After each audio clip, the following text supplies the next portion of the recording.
order book, and we have a further pipeline of around 200 crore for which we already have bid, and the final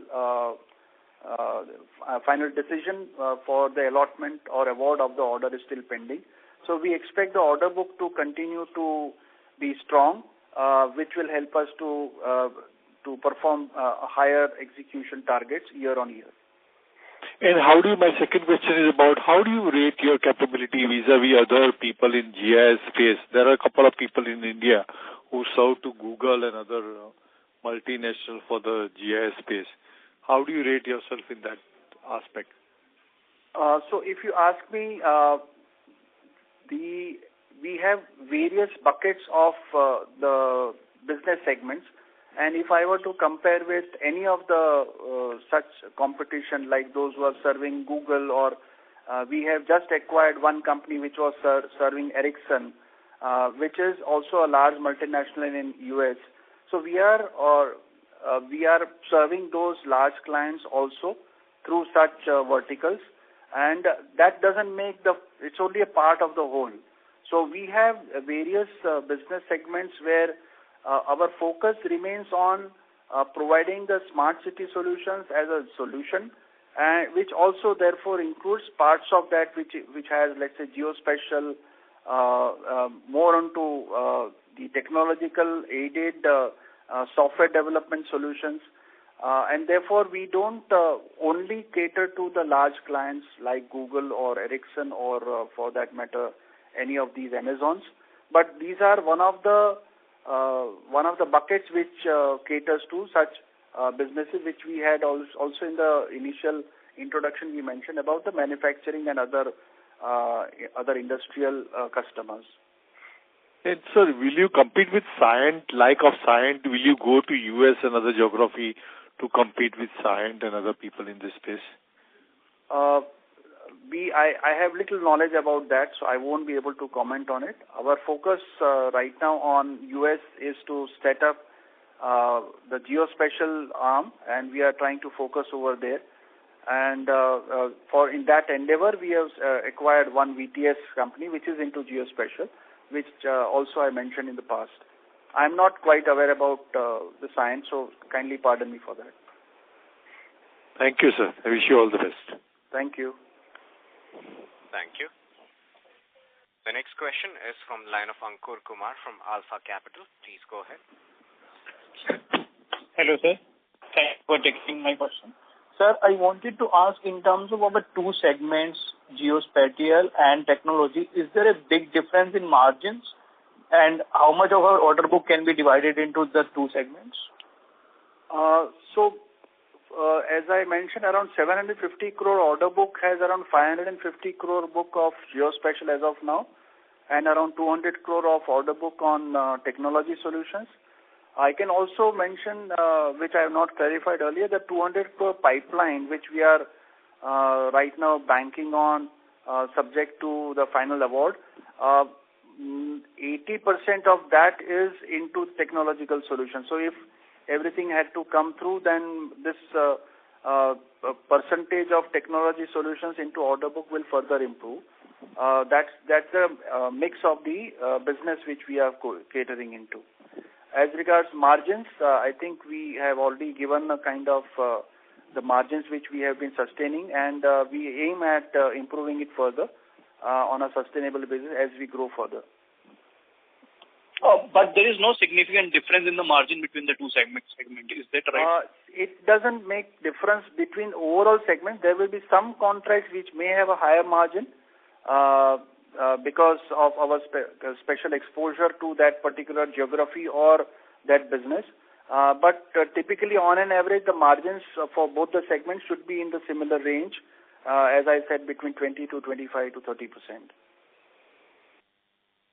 Got it, sir. And sir, on this 200 crore bid pipeline, when can we expect good numbers, good information on that? I think we will be able to communicate as soon as we get, because as per the stock exchange requirement also, as and when we get a further order book confirmed, we do publish. And within the month of September, I think almost 150 crore out of 200 crore should be decided. Now, whether we are awarded or not, that I think we'll be able to communicate. Got it, sir. And sir, any more bids in future coming, as in how are the things looking on the bid side? Because as you said, we get a lot of confirmed orders on the basis of bids only. Yes. So we continue to tap the options available. There are a lot of opportunities which are coming.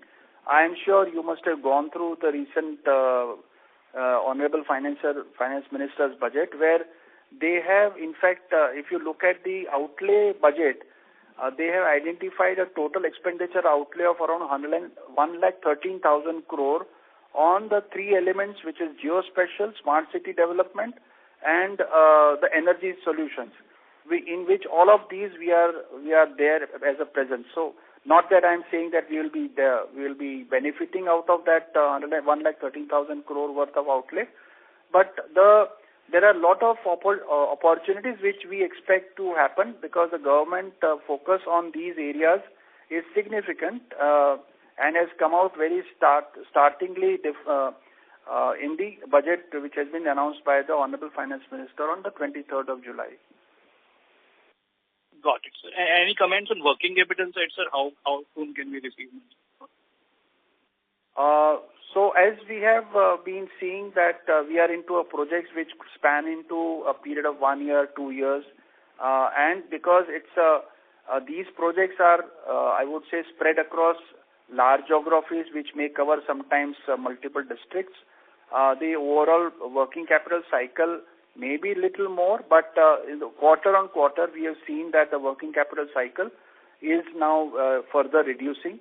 And we are able to see that the overall working capital cycle has improved substantially, which can also be seen from the fact that none of our banking limits on fund-based banking limits are being utilized. Right now we are sitting on a positive cash flow, which I think even on the presentation you would have seen that we have a negative debt equity, which means that we are right now sitting on a surplus of funds.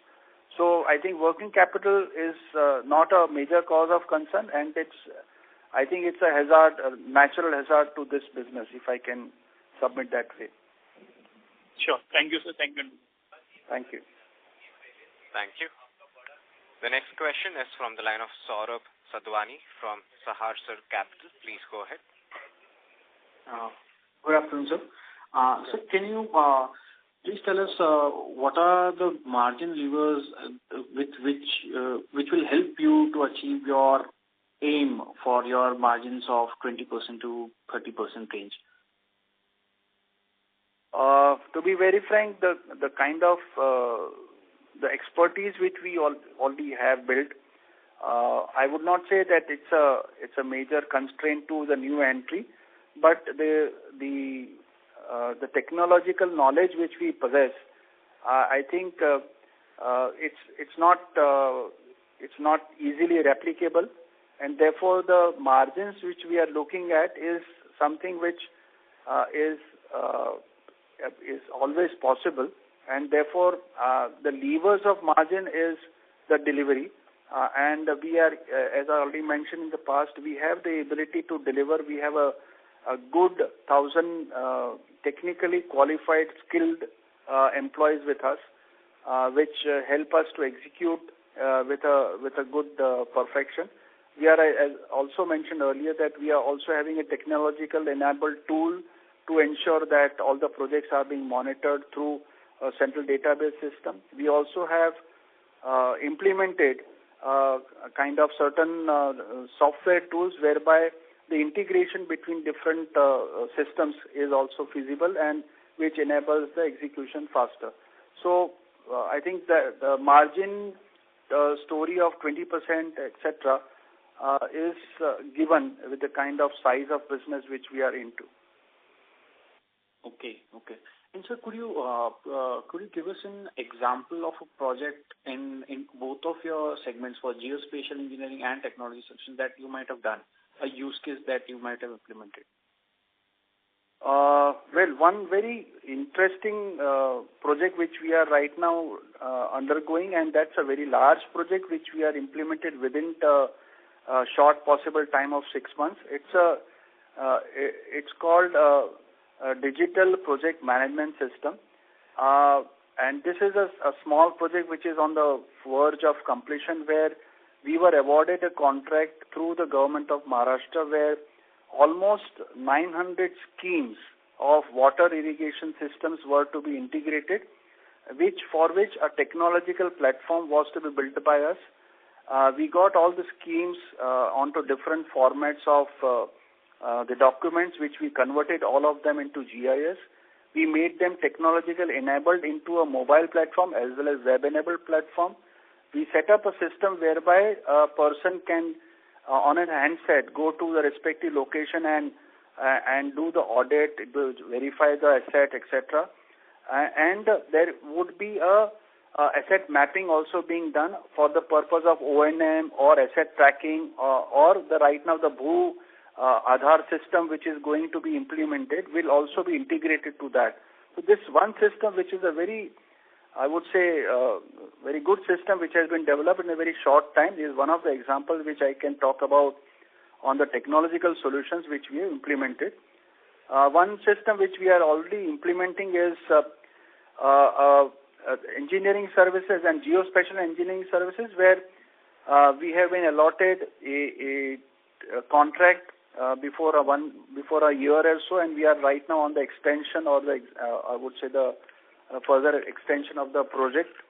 It's called a third-party inspection, where we are consulting engineers to ensure a third-party inspection of all the projects which are being implemented in the state of Uttar Pradesh, where the contractors are doing the capital outlay, and we are monitoring through the physical as well as through the data tools to see that the project which is being implemented is as per the plan and is integrated through the different software systems of the state, and that's how we integrate and then report on a monthly basis.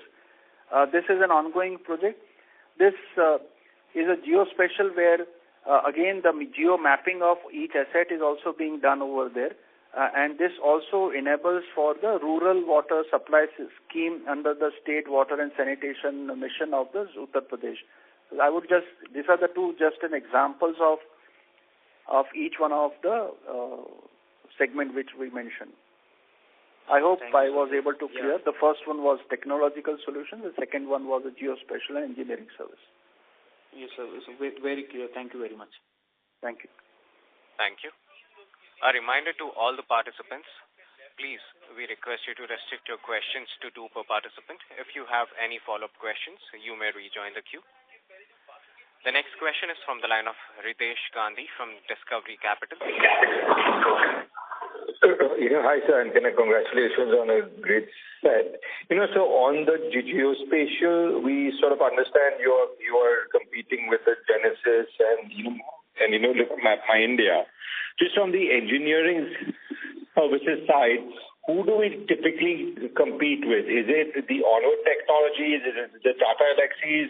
And just to understand in terms of what does our billing rates sort of stack up to, just to get a sense on how we are relative to the competition. So it's very difficult to, as I said, identify whom we can relate to. I can also, because at one project, I was competing with Tata Projects. In one project, I was competing with even the KPMG consulting services. So I'm just giving you that kind of perspective as to who could be my competition as regards the engineering services. So, as I said, because we provide into the different kinds of services, but all of them, I would say, I would not even brand it, but it's more to do with either infrastructure-related development services or smart city solutions, or in that sense, any complete solutions which an organization requires to maybe enable their execution of any particular project. So, as I said, it's difficult for me to identify which can be a competition for, but it will be different for different types of projects. I forgot, what is the second question? No, the other question I had was, if you could highlight a little bit about the kind of team you have on the engineering services side as well. That would be helpful, as in terms of the leadership, how they're looking at it, and in terms of also as well?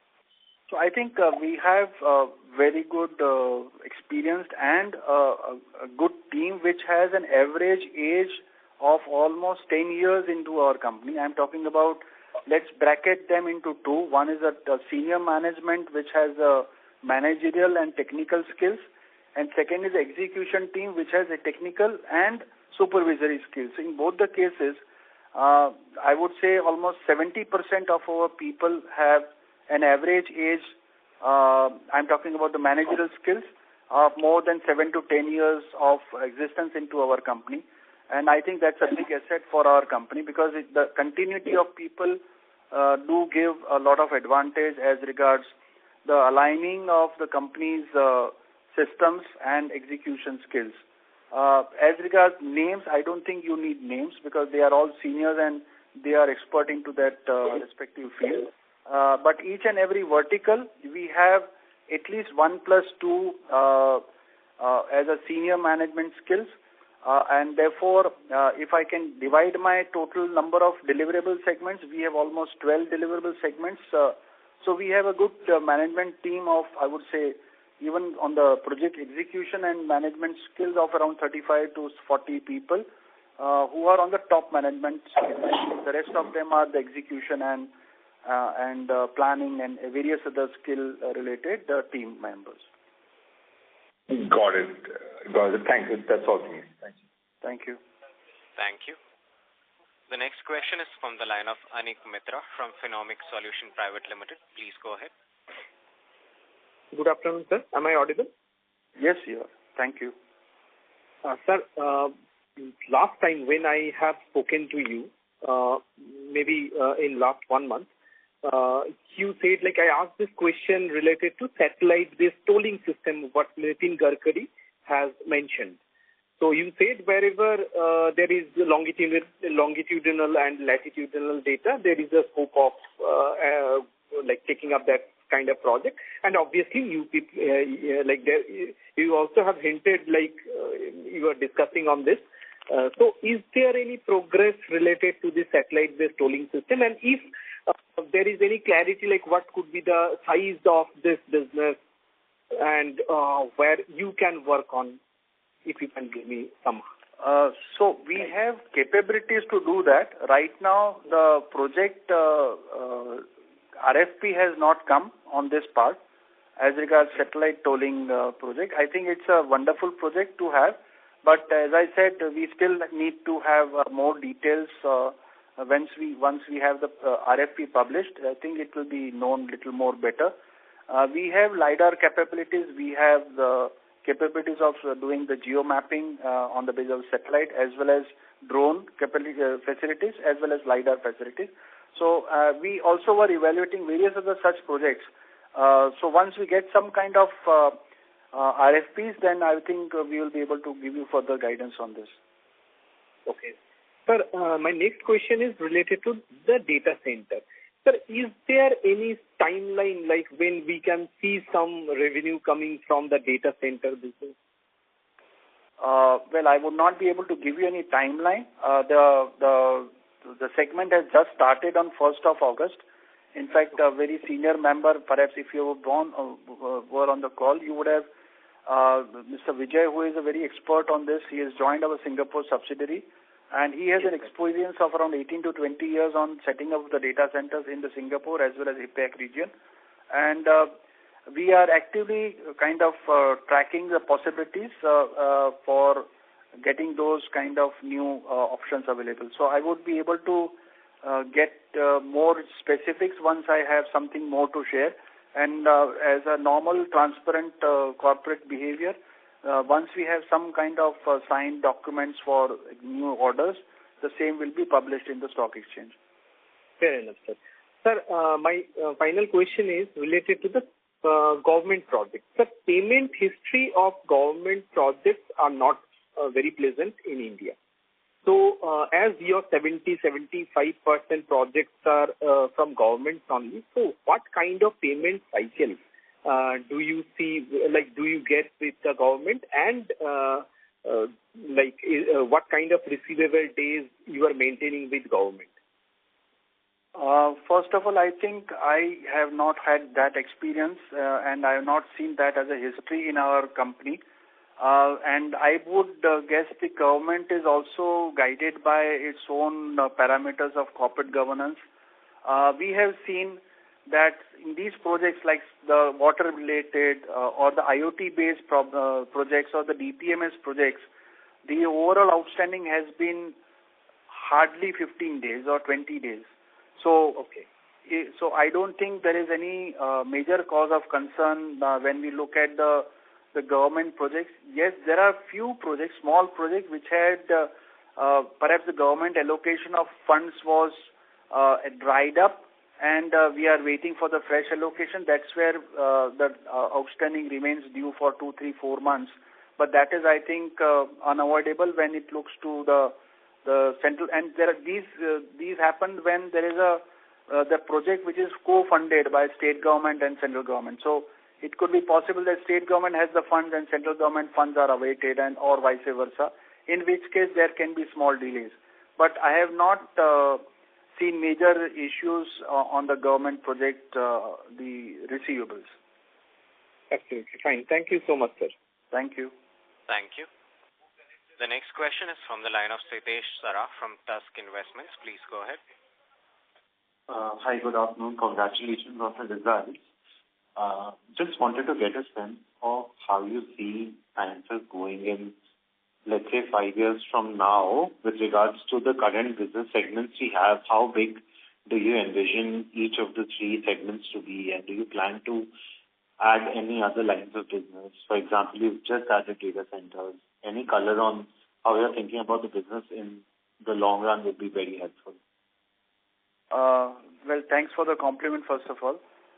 And both the questions which you have a little bit of challenge for me because we are all talking about future.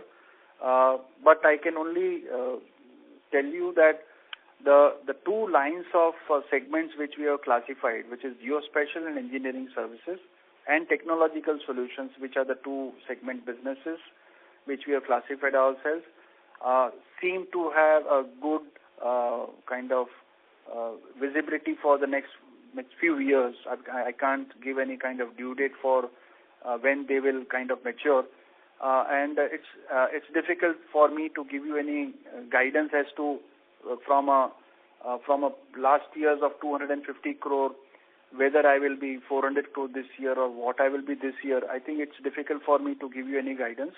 And as I said, it will be a forward-looking statement, which I'm guided not to be giving such guidance. But we are on a growth mode, which I think on a quarter-on-quarter you will see the results. So I'm sorry that I'm not able to answer your questions with a clear answer. No, that's all right. If qualitatively you could help us understand how you deepen the capabilities in each of the segments, what can we expect in 3 to 5 years, then then we can think around, okay, how the organization is going to shape up eventually. Yeah. So qualitatively, as I said, I think we have a huge capabilities of execution. The technical qualification, we are adding some more quality of people.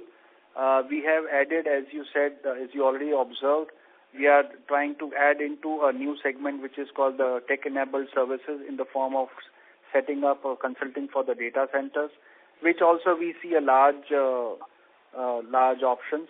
And right now, I would not say that we are even 1% of the market.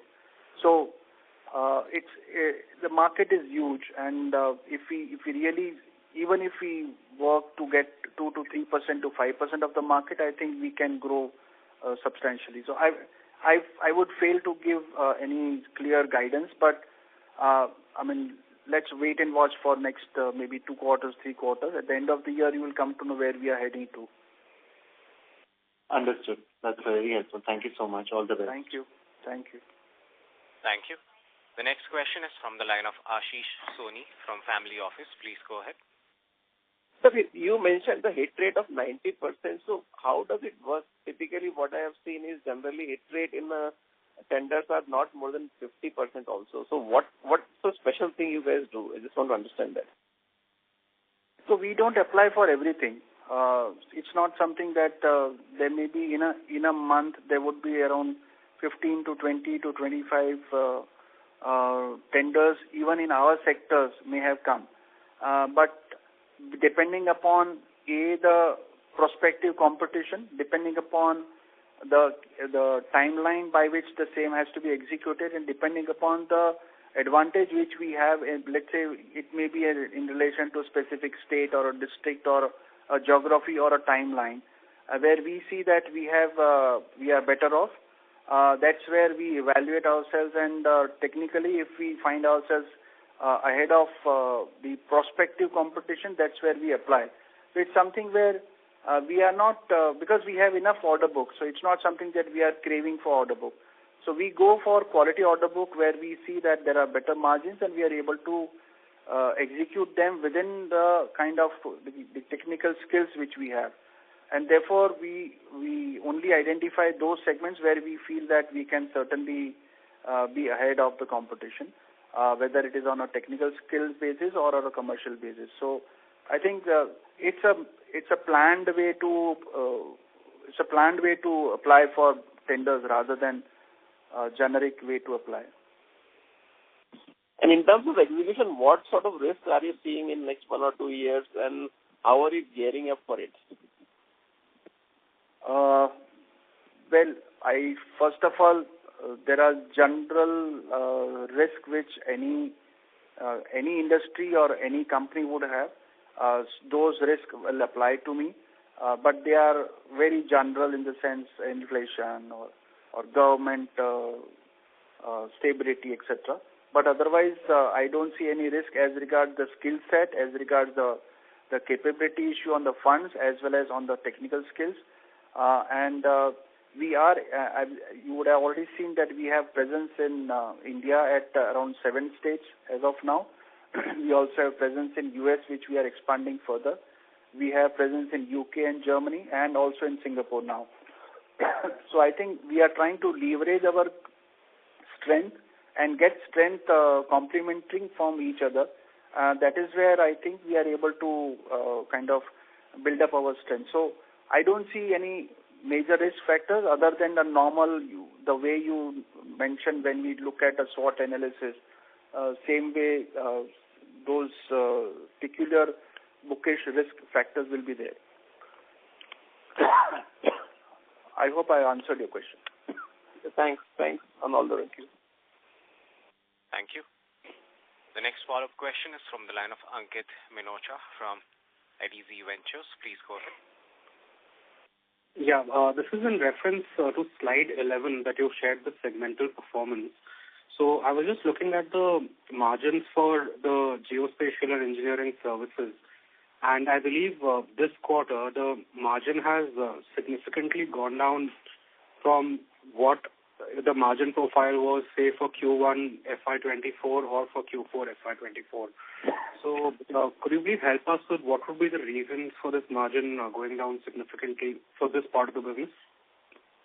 So I would again like to emphasize that there will be some quarterly fluctuations on the margins, mainly because there are cycles where we are because these are projects on a ongoing basis, which has a timelines of maybe 1 year, 2 year, and therefore there will be sometimes the timelines to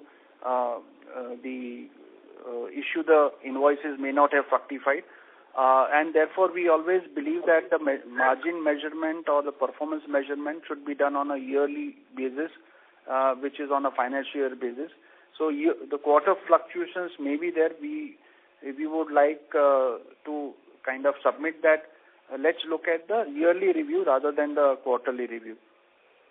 And if you see year-on-year performance on a margins also, there have been a substantial improvement over the last 3 years, or on a cumulative basis. If you see, you go on to slide 13, you would have seen that the margins have improved from 11% to 14% to 17% the last 3 years. And even now, if you look at quarter 1, it still improved at around 17.9%, but As I said, I don't want to give this quarter as an indication for the margin. Let's look at the financial year. Once it completes, we will get a better picture of a sustainable